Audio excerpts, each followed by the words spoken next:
In light of how big the Beatles have become, it's incredible to consider that the Fab Four from Liverpool ever had it so tough. The fact remained, though, that they were just like any other disparate band vying for fame. Back in the 1960s, when the British invasion was just beginning to gain traction, they stood out from the crowd of other rock bands. And one could argue that the legendary 1963 single, Please Please Me, by the Beatles, was the single that set the ball rolling. A sense of direction toward a signature sound began to take shape for the Beatles on Please Please Me and the corresponding album. Not to mention how hurried everything seemed. Anyway, they managed to record almost a dozen tracks, including Please Please Me, in a single day, and the end product was a record that swept Europe. Eventually, after some convincing, it swept over North America.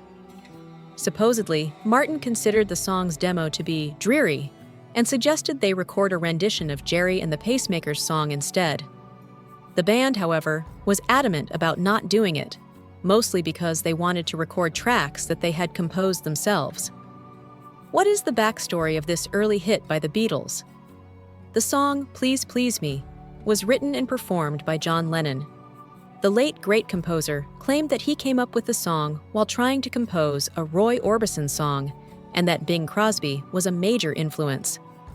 Lennon used Crosby's penchant for beginning lines with the first word and applied it to Please Please Me because he liked the double meaning of such words.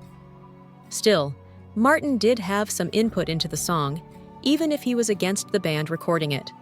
A more dynamic arrangement was what he requested. As a result, the band cranked up the speed, which was the ideal way to elevate an already exquisite composition.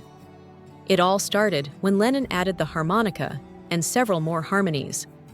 Upon its initial release, Please Please Me ranked highest in the United Kingdom.